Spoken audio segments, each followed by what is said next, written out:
their lives. And the underwater exercise bike that dramatically reduces rehabilitation time, according to its German inventor.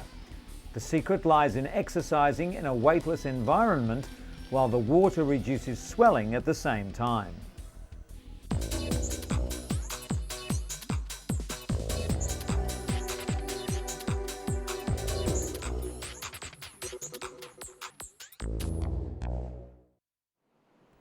But first, Polly Henninger is one of over 6 million Americans who suffer from vertigo, an illness which literally turned her life upside down.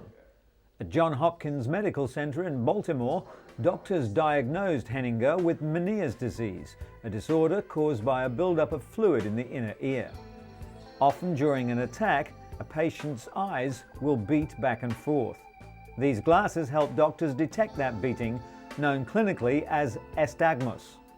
Polly then got an antibiotic injection in her inner ear to deaden the nerves. Almost 1 in 10 people over 65 suffer from vertigo or other balance-related problems, and tests like these help in the diagnosis. Doctors warn that sudden dizziness could also indicate low blood pressure, vision problems, stroke, and even brain tumours. It's therefore imperative to seek treatment as soon as the symptoms appear.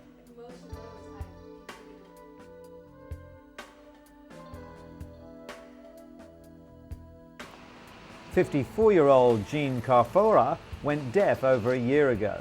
Suddenly there was silence when only days earlier she could hear a pin drop. The boy fell from the window. But thanks to a new method that mimics how ears hear in tandem, Jean will now rely less on lip reading and more on her hearing.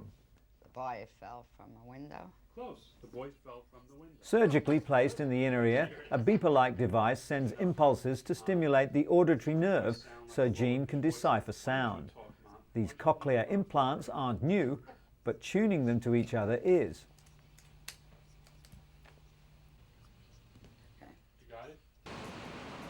Bill Shapiro, an audiologist at New York University, is working with Jean, the first patient to undergo this procedure. The hope is that the wearer will be able to localize sound and hear better in noisy environments. Jean will probably never hear normally and is still considered hearing impaired, but doctors say she'll grow more accustomed to the implants in the coming months. Like Jean, 28 million Americans suffer from significant hearing loss, yet as many as 23 million don't wear hearing aids. Financial considerations and cosmetic concerns are the most common excuses. The Songbird is the world's first disposable hearing aid, a discrete device that works like a traditional analog hearing aid but costs just $40 versus the $600 to $2,000 charge for the standard hearing aid. To help boost the hearing loss in his left ear, Lawrence Dunson began using the disposable device. Now he sees doctors every 40 days when the battery expires. For Lawrence, the Songbird truly marks the dawning of a new era. The disposable hearing aid is not suitable to all patients, particularly those with serious medical conditions, and because they're not custom fitted, some people are physically unable to use them. A digital version should be on the market within the next 3 years.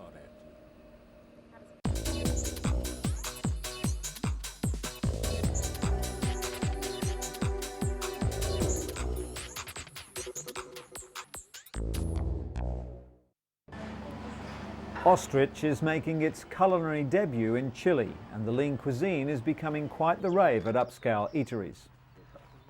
Farmer Cristobal Bascuan says his business began when he read about the quality of the meat on the internet. Ostrich steak is similar to beef in texture, taste and appearance, but it has 2/3 less fat than beef, less than half the fat of chicken, and fewer calories than beef, chicken or turkey. The birds are also prolific breeders. An ostrich produces 40 or even 50 chicks a year. But the price isn't cheap. The iron-enriched, healthy red meat costs twice as much as regular beefsteak. Welcome to the house of Mwamba family, 20 kilometers east of central Kinshasa. Donatien Mwamba runs a small restaurant in his compound. Every day around lunchtime, the household prepares for the arrival of the first customers. Donatien and his clients start out drinking Lotoko, a very strong local brew, while playing cards, listening to music and dancing. This looks like the beginning of a relaxing afternoon. At lunchtime, there's just one popular meal on the menu: dog. That's right, D-O-G. Dog meat is considered a delicacy in some regions of the Congo, especially by the Baluba tribes people, who believe the hounds are healthy for you too. Animal rights activists would be outraged, but Donatien isn't concerned. Man's best friend is just a nutritious meal to him. After a few minutes of bargaining, Donatien buys the dog for 1,700 Congolese francs. After being skinned, the carcass is singed to get rid of stray hair. Then it's washed carefully with soapy water and cut into pieces. The meat is cooked in tomato sauce with a lot of chili pepper and served with pounded leaves and cassava paste. Dog meat lovers swear that it's good for you. According to the locals, when you eat dog meat, your level of blood rises and you remain in good health. 13-year-old Henri Lusangi raises dogs in his backyard for sale.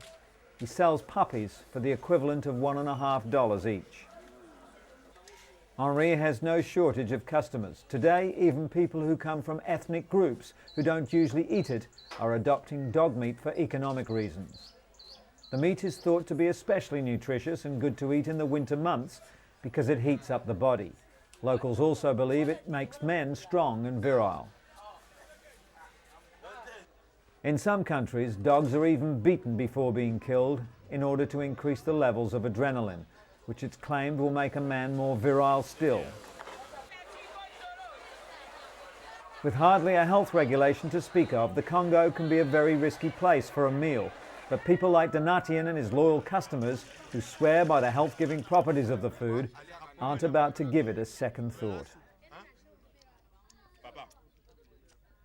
But what dog meat only claims to do, one odd little Peruvian plant actually does, and that's boost the libido. Researchers claim that maca, an ugly, smelly brown turnip found in the remote Andes, can boost a man's sex drive by up to 200%.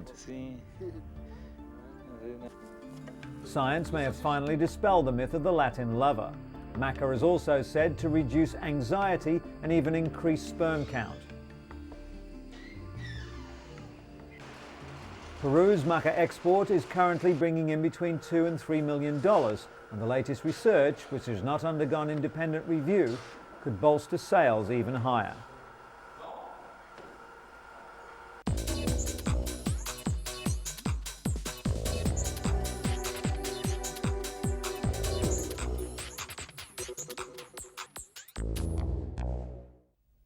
Researchers at Boston's Children's Hospital believe they've discovered a new kind of cancer. Pathologists Sarah Vargas and Christopher French found a chromosomal swap in the cells of the tumour that makes this cancer unique. Researchers say this chromosomal translocation makes the cancer cells extremely aggressive. The disease has been documented in only 6 patients around the world. It started out with a simple sore throat for 13-year-old Isabella Calder, but nothing helped. Aggressive chemotherapy and radiation failed, and Isabella died 5 months later.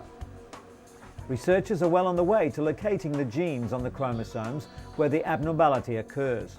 This could lead to treatments for this and possibly other cancers. The real challenge will be to figure out why these genes break apart in the first place and how to halt the process once it's begun. To Queensland, Australia, the Sunshine State. But it's not all fun in the sun. 1 in 17 Queenslanders develops melanoma, the highest skin cancer rate in the world. Some people are especially vulnerable because of their genetic makeup. According to Dr. Rick Sturm of the University of Queensland, the gene that determines red or ginger hair, when coupled with a known skin cancer gene, vastly increases the risk of melanoma, and a cancer develops at a younger age. Hair colour isn't the whole story. Genetics can play tricks. People can carry the red hair gene and not have red hair. Childhood testing would give an early warning of a person's genetic predisposition to melanoma, but it can't determine how people will behave. Whether we have the gene or not, doctors advise that it's how well we protect ourselves in the sun that determines whether we face much risk or not. After discovering several growths on his skin, Jim Latrude began using a cream normally prescribed for external warts. Known as Aldara, it's been found to be effective in clearing up skin cancer. The cream works by boosting production of certain naturally occurring proteins which help healing. Jim has had patches of non-melanoma cancer for 8 years. He used to have them surgically removed, but now prefers the cream. Unlike surgery, the cream treatment retains the skin's pigment, so the treated area is protected from the sun. Clinical trials have shown Aldara to be 90% effective at treating non-melanoma skin cancer, and it's hoped it'll gain FDA approval in around 2 years' time. And scientists at the Imperial College in London claim they've made a discovery that could cure drug-resistant cancerous tumours and save thousands of lives.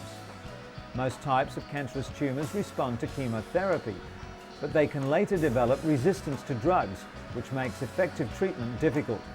A key protein has now been identified which actually fights against treatment. The P-glycoprotein stops the chemotherapy from doing its job, killing the cancerous tumours. This new discovery means that scientists can develop drugs to block the protein, allowing the chemotherapy to destroy the cancer. Doctors believe this discovery will help treat many types of cancer, such as breast, prostate and leukemia. According to the World Health Organization, cancer is a leading cause of death in most industrialized countries. Worldwide, 10 million people contract the disease every year, with lung, stomach, liver and breast cancers being the biggest killers.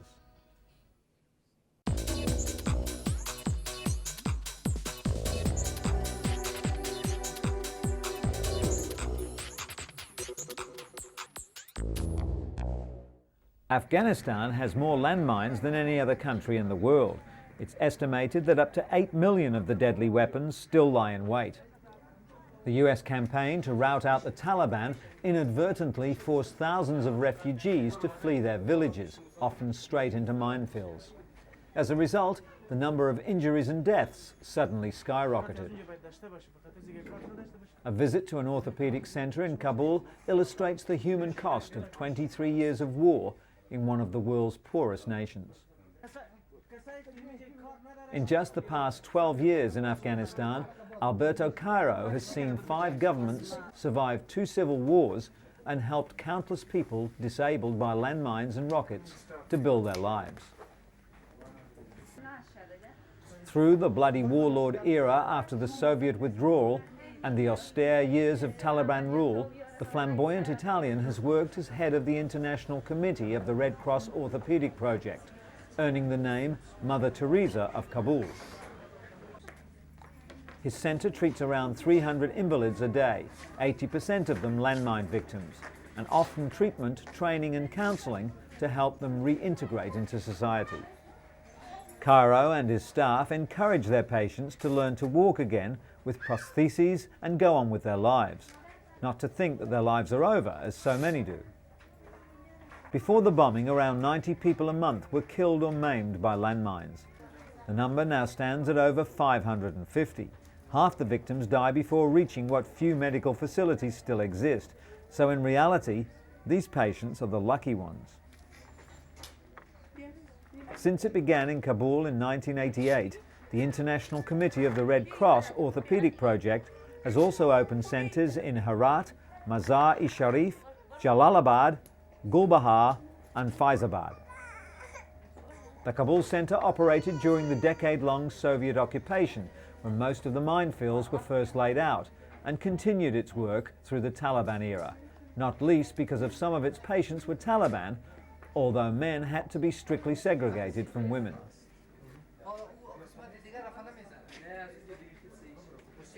As well as manufacturing and fitting prosthetic limbs, the centre provides jobs in its workshops and rehabilitation rooms to disabled people. According to Cairo, himself a former lawyer from Turin who retrained as a physiotherapist to join the Red Cross project, the centre only employs disabled people as a form of positive discrimination. He believes it shows everyone that disabled people can work as well as their able-bodied countrymen and women. The Taliban eventually forced Cairo to leave Kabul a few days after the September 11th attacks on the United States, but he was back by the end of November, a few days after the Taliban fell. Cairo breathed a sigh of relief when a new interim government under Hamid Karzai was sworn in soon after that, with a mandate to rebuild the nation with a massive injection of international aid. The World Bank recently estimated that Afghanistan needed at least $9 billion to rebuild its economy and basic infrastructure.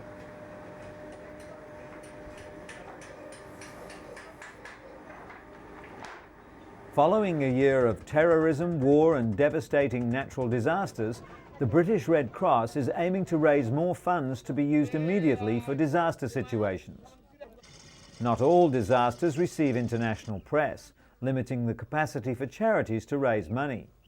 Through their new Disaster Fund initiative, the British Red Cross hopes to be able to respond quickly to anyone in need around the globe.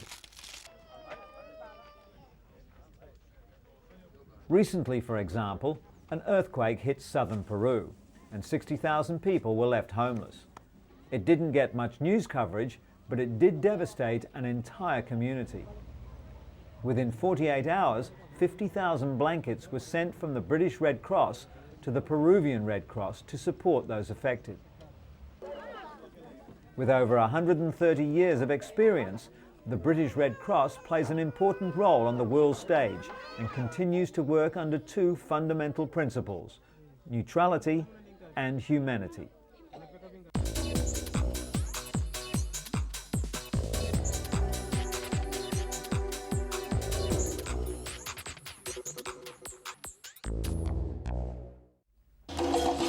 African dance coupled with step aerobics is helping Deborah Bono's students dance their way to health and fitness. Her husband Gene provides the beat for the class. It's his drumming, along with her endless energy, that drives these women to reach new aerobic highs. Bono started teaching the class about 5 years ago, when a client asked her to come up with something a little different. She used a dance background to design Afro-Caribbean step. Its popularity draws people from all cultures and nationalities. The couple have even produced 2 workout tapes to promote their exercise system around the world, in the hopes that it will be enjoyed by people in their living rooms and in the gyms.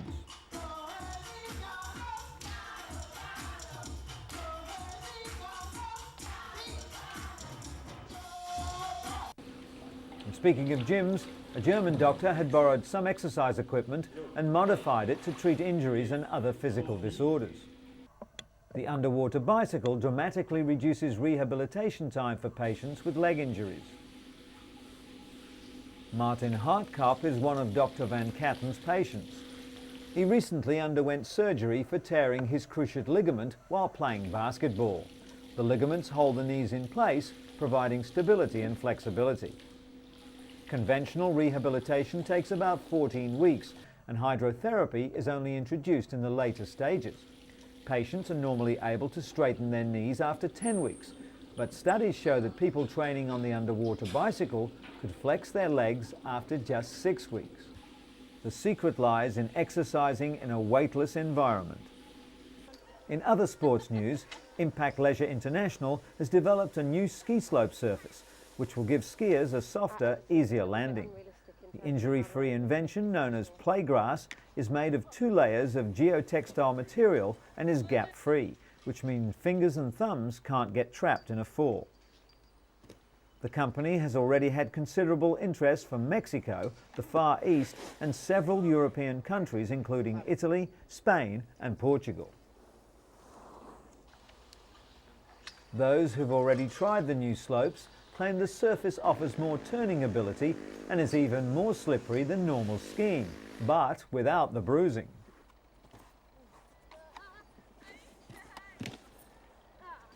Playgrass is an ideal surface for beginners who can be somewhat apprehensive about flying down a snow-capped peak. while seasoned skiers tend to be more adventurous on the man-made surface, as they're less likely to hurt themselves.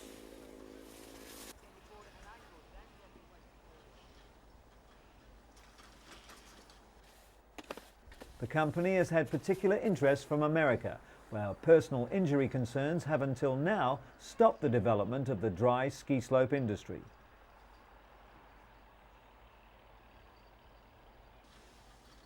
And finally, in sports medicine, the illegal use of performance-enhancing drugs has taken a dangerous turn, thanks to gene therapy.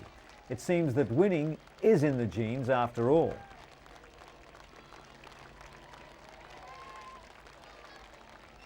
Scientists at University College London studying cardiovascular genetics have identified the first 7 genes associated with human performance. While their work is being designed to help those with serious illness, it's feared it could be illegally used by athletes. By understanding how these sporting genes work in regulating performance, opportunists might find pharmaceutical ways of enhancing the body, much like the human hormone EPO was copied and used by cyclists to enhance their strength, stamina and riding ability. Research in this field is just getting started, so matching the right genes to types of performance is still a long way off. At some point though, it could lead to the arrival of gene drugs, which would be very difficult to detect.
The state of our health, something we strive to improve and maintain, but sometimes inadvertently destroy.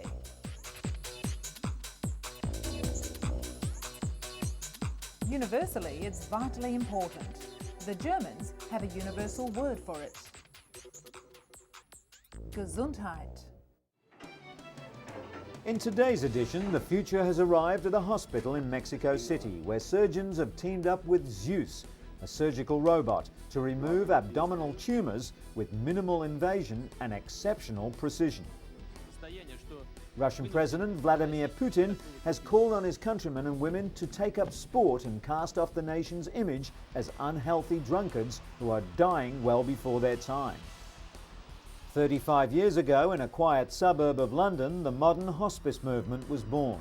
St Christopher's Hospice is still at the centre of the movement, setting the pace in research into pain and innovative ways of helping the terminally ill and the bereaved. And a recent study conducted on 2,000 women showed that those over 24 with no history of heart problems were at a slightly higher risk of having a heart attack if they were on oral contraceptives.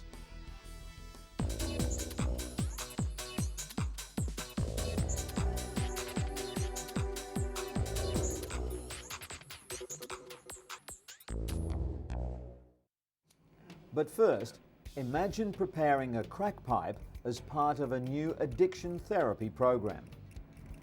The drugs are fake, but the cravings are real. This is ERP, Exposure Response Prevention, a rather unconventional therapy. 38-year-old alcoholic Elle begins her session with relaxation exercises. Then she repeats personalized mantras called cognitive scripts, which drum in the many reasons to quit. If I continue to use, I will die. If I continue to Then it's the hard part. She's confronted with the drug which ruined her life. ERP flies in the face of conventional therapy, but according to these addicts, the only way to beat their drug demon is to literally face it head on. Counselling isn't always enough for alcoholics, and some need medication too. A new study has called into question whether the popular drug naltrexone, often prescribed to recovering alcoholics to suppress their cravings, really works. Research in the New England Journal of Medicine found that older men who drank heavily for over 20 years often didn't respond to the drug. All volunteers in the study, whether they received the drug or a placebo, underwent individual counselling and were encouraged to attend Alcoholics Anonymous, a key component in treatment. The National Institutes of Health is funding several additional studies on new medications, most of which target specific areas of the brain that respond to alcohol.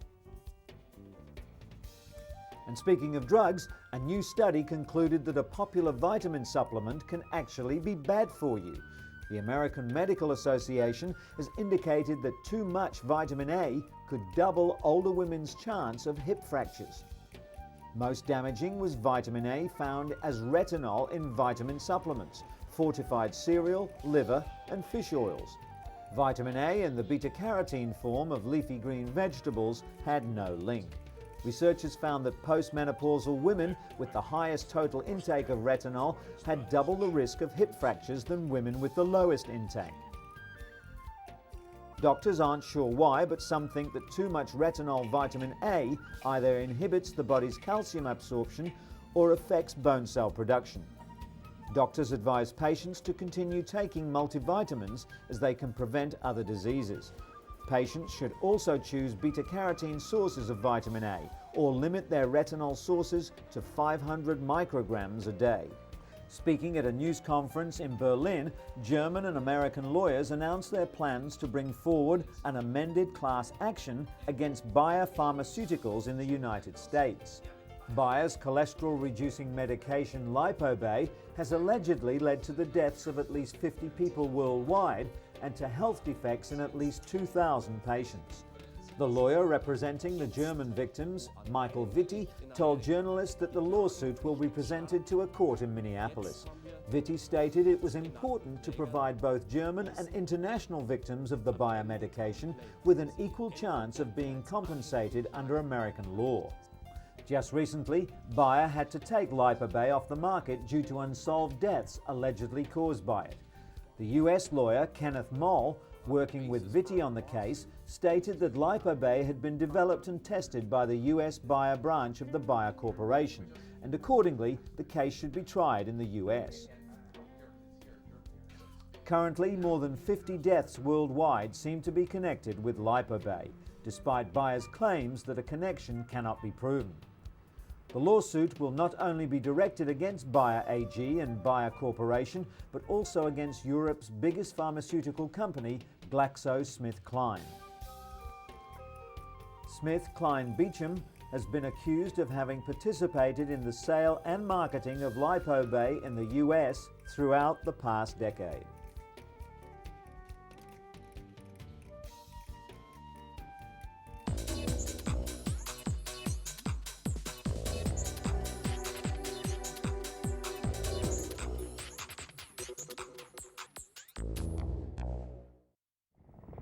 Tula Westlake is having the time of her life on a 5-star vacation viewing animals in the African bush. But her trip is more than just relaxation. She's one of the growing number of scalpel safari tourists coming to South Africa for a nip and tuck, and then recuperating while on safari. A few days earlier, she went under the knife in a Johannesburg clinic. During 5 hours of surgery, she had a breast lift and enlargement, plus a tummy tuck and liposuction. Tula was thrilled with the results and felt she got value for money. Patients first relax at luxurious hotels before entering hospital for their cosmetic surgery. During this procedure, an inch of skin was removed from either side of the face and the muscles were pulled back. It's not going to be painful. The patient recovers in hospital before the safari begins. The mix of adventure and cosmetic enhancement is bringing much-needed revenue to the beleaguered South African economy. And the future has arrived for those who can afford it at a Mexico City hospital, where Zeus, a surgical robot, can remove abdominal tumours with surgeons operating at long distance and with minimum invasion. Zeus became operable in Mexico City last September and is the same robot used in the first ever long-distance surgery in which a doctor in New York removed the spleen of a patient in Strasbourg, France, some 6,000 miles away. Zeus and 3 other new devices make up a family of robots used in minimally invasive surgeries. With high-precision instruments, doctors work through 5 to 10 millimeter incisions instead of fully exposed abdomens. Popular wisdom advises against starting anything at midpoint, but surgery starting at the navel makes it easier to introduce a camera to the abdomen. The technique has been refined to the point of having this procedure performed as routine. Sitting at a chair in front of the controls, surgeons maneuver the robotic arms to remove damaged tissue, suture the cut and return the stomach to its proper position.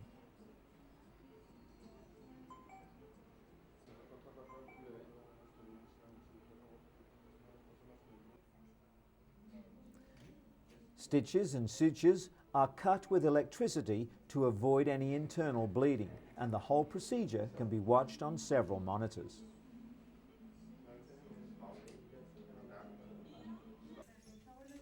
Surgery concludes successfully, while 30 similar procedures are pending approval all around the world. And our surgical rounds end today with a tall order from a short woman. We're at the Sinai Hospital in Baltimore, Maryland, where internationally known surgeons Dr. Paley and Dr. Hetzenberg will perform a limb lengthening procedure on 20-year-old Meredith Jones. Meredith suffers from achondroplasia or dwarfism and stands 127 centimetres tall, but over the next 3 years she hopes to grow 25.4 centimetres taller. During the procedure, Paley will place 3 screws into Jones's humerus bone. To aid in the procedure, doctors will rely on imaging technology to show them the exact placement of the screw.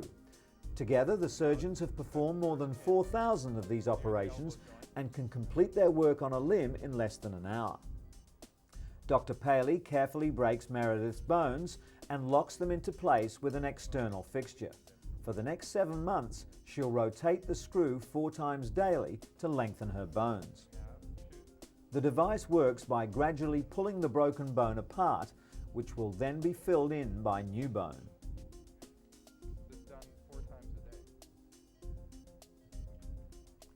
The stark contrast between these 2 young women, a former patient who's completed the 3-year limb lengthening process and another patient just beginning the procedure, shows the dramatic results of this cutting-edge surgery.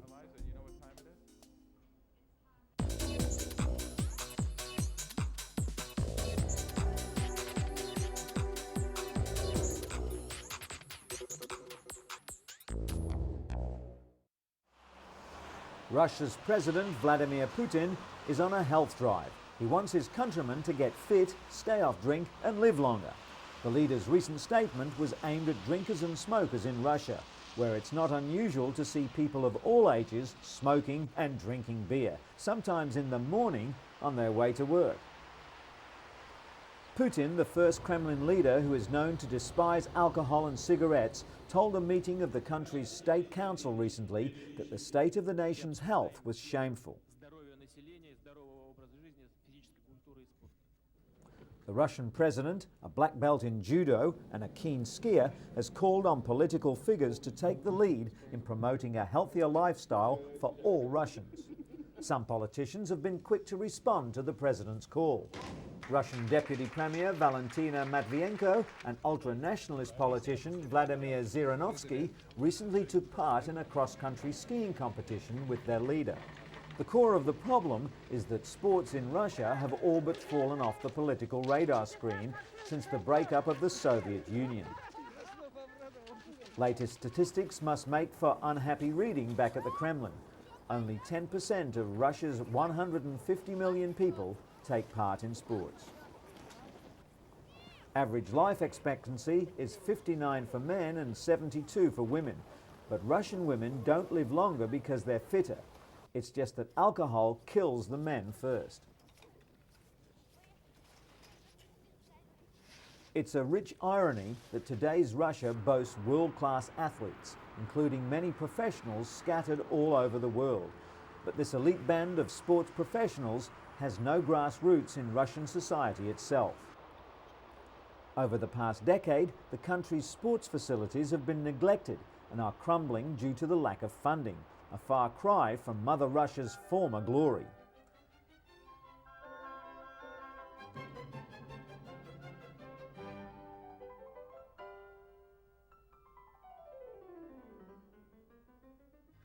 Today, a small but growing middle class is pumping iron. They clearly think that a fitness club membership is money well spent. At this expensive Moscow health club, members believe they're adding at least an extra 5 to 10 years to their lives.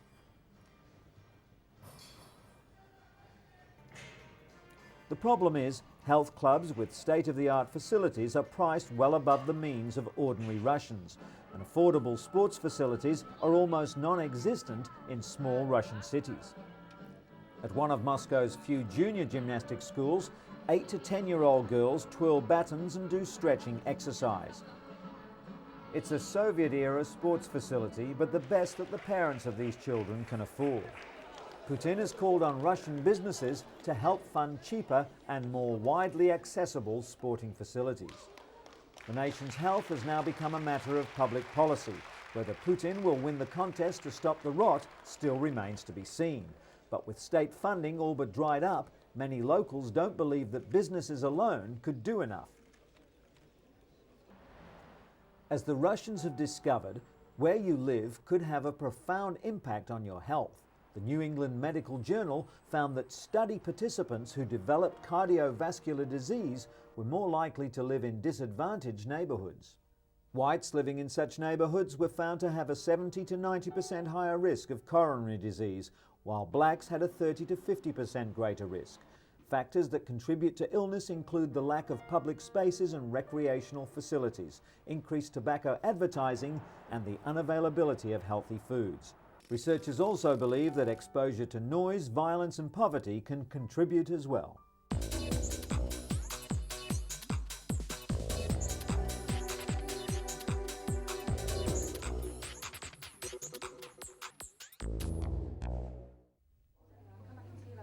Modern hospices offer people with incurable diseases professional medical help to control pain and, just as importantly, emotional support for themselves and their loved ones.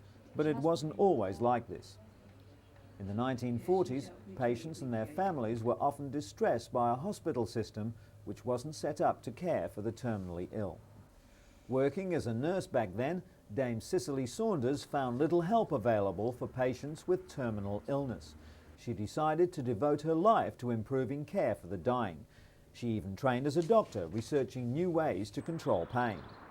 In 1967, Dame Cicely founded St Christopher's Hospice in South London. It was the world's first teaching hospice, combining clinical care with teaching and research, as it still does today. St Christopher's cares for over 1,600 patients a year. Some are admitted to the 50-bed inpatient unit, but most are cared for at home by the doctors, nurses and social workers of the hospice's home care teams, an innovation pioneered by this hospice. Since its foundation, St Christopher's has been at the forefront of research for the care of the dying, which has now developed into a recognised medical specialty: palliative medicine. The regular and safe giving of oral morphine to control pain was first done at this hospice. 1 day a week, inpatients and those cared for at home are offered activities at the day centre, including craft work, aromatherapy, painting and creative writing. The aim is to counter the feelings of helplessness and isolation that chronic illness can produce. A resident artist offers coaching and advice. He can even bring a patient's artistic vision to reality if they're too weak to hold a brush. The centre also offers more formal art therapy sessions to help people to get in touch with feelings they may not be able to otherwise express. It's also about getting people in touch with their strengths as well. The supportive and positive atmosphere of the hospice comes as a welcome surprise to many who come here.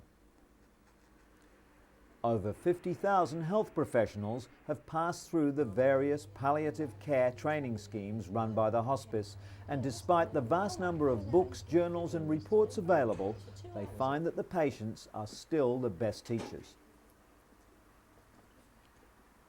Now there's a growing interest in the needs of the dying in developing countries, especially with the increasing burden of AIDS-related deaths. 70% of the world's hospices are now in developing countries, and St Christopher's offers training for all. The idea is to take the latest research based on clinical experiences and adapt them to various communities around the world. The Hospice Information Service offers advice to members on all aspects of setting up and running a hospice. It also puts travelling patients in touch with hospices overseas. A recent St Christopher's patient who wanted to make a final trip to Kenya before she died was able to find out about a hospice in Nairobi. Care at the hospice is completely free of charge, while half their running costs come from the government. The rest is raised by the staff. Last year, St Christopher's won the Conrad Hilton Prize. The $1 million award was in recognition of the pioneering work of the hospice in bringing light to the previously misunderstood or ignored world of the dying and their families.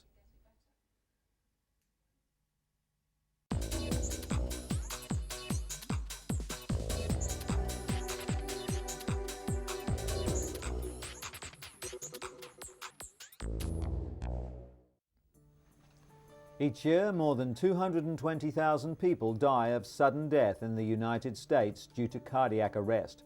Death occurs from an abrupt loss of the heart's ability to pump. Scientists have long known that high levels of free fatty acids can trigger irregular rhythms in people with heart disease. But in a recent French report, healthy men with elevated levels of free fatty acids are also at a higher risk of sudden death. Free fatty acids are released into the bloodstream when needed for energy. In low amounts, they're not considered dangerous. One beneficial dietary fat, omega-3 fatty acids, found in fish like salmon and tuna, may actually also help lower a person's risk of sudden death. Researchers are now suggesting that routine measurement of free fatty acids may help identify individuals at high risk of sudden death. Another study just published in the New England Journal of Medicine confirms that women with no previous cardiac problems who take oral contraceptives have a slightly higher risk of heart attack. There has been debate for some time surrounding the effect of the pill on women's cardiac health. Evidence that it may cause blood clots in the heart first appeared in the 1960s. Since then, manufacturers progressively lowered the doses of estrogen. According to gynecologist Dr. Nancy Garber, the benefits still outweigh the risks, but women should still consult their doctor. This study, conducted on nearly 2,000 Dutch women, showed that those over age 24 with no history of heart problems were at a slightly higher risk of having a heart attack if they're on oral contraceptives. If they also smoke, have high cholesterol, diabetes or high blood pressure, the risk is nearly 13 times greater. 2 recently approved hormone-based birth control products for women are now on the market in the United States. The birth control patch and a vaginal ring both release estrogen, so they too may increase the risk of heart problems. And from Britain, celebrations for the opening of a $5.4 million centre designed to bring some of the country's leading heart scientists under one roof. Former heart patient Lord Michael Heseltine opened the centre, which was made possible by the British Heart Foundation's largest ever grant. Some years ago, Lord Heseltine himself suffered a major heart attack. 4 of Britain's top specialists will lead a team of more than 120 researchers. They'll be looking at the underlying processes which can cause heart disease and ways of preventing and treating it. Heart disease is one of humanity's greatest foes, and an urgent need exists to understand it and then defeat it as quickly as possible. sentiments that 2-year-old heart patient Jack Waller would surely agree on.